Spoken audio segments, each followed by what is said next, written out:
All right, if you've followed along for a while, I've been reading through Michael Turner's Fathom from Aspen. There's 7 volumes of it and a bunch of extra like tie-in series and all that, and then of course there's a couple Aspen events that go along with it. This gets into volume 4. Now volumes 1 through 3 are in like a hardcover format, which is pretty cool. And then they stopped doing that. So I'm kind of sad because I don't get to have nice hardcovers of this stuff. This is by Scott Lobdell, who did a bunch of X-Men stuff, some Batman stuff, writer who's been on a lot of stuff. Alex Conant did most of the art on it, who I actually really liked. He does a really good job through this. Now, this is kind of a weird story. This is a 9-parter, and plus like a bonus, like, I don't know if it was like free comic book day or a 0 issue or something like that, but you kind of get a little hint as to what's to come through this, and then it like delves back into the issue number 1. Now, Aspen, who's the Fathom girl, she's like a creature from down below. She can control the water and superpowers under the water, basically. She deals with like a terrorist threat at first, just to get you in the action. As you can see, like I said, the art's pretty good, enjoyable stuff overall. And then she ends up like, I don't know, they develop her in this one like as a scientist a little bit more than they did in the prior one. So now they call her Dr. Matthews.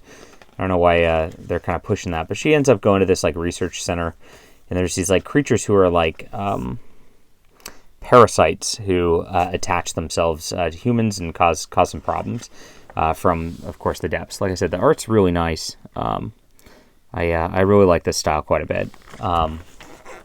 It's no Michael Turner, but they do a good job. Over the course of this, like, it develops. Aspen ends up kind of working for the military, for the U.S. government. There's her with her powers and her new suit or whatnot. And that gets torn off pretty quickly. And she ends up going to Saudi Arabia. And I don't know why she wears this. It's not really explained, but I'm not complaining either.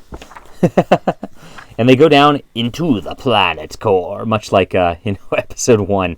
And then under the planet's core magma, there's like this other underwater ocean place that they discover, and like there's these human experiments that are being run. And basically, it turns out there's this like oil corporation vying for like oil down here, and then on top of it, there's like this thing called like the Church of the Blue or something like that, and they're like some weird genetic freak worshiper type things that are going on down here.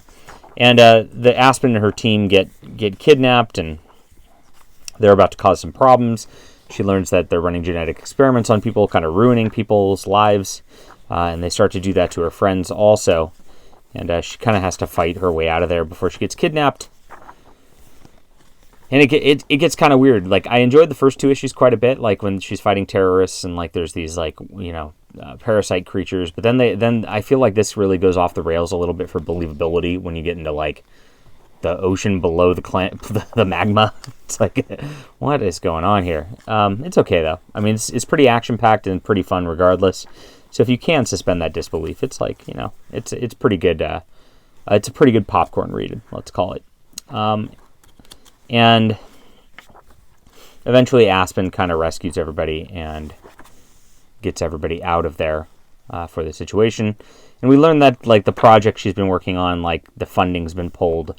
And so we're kind of back to square one. So this just ends and ends like basically where it began.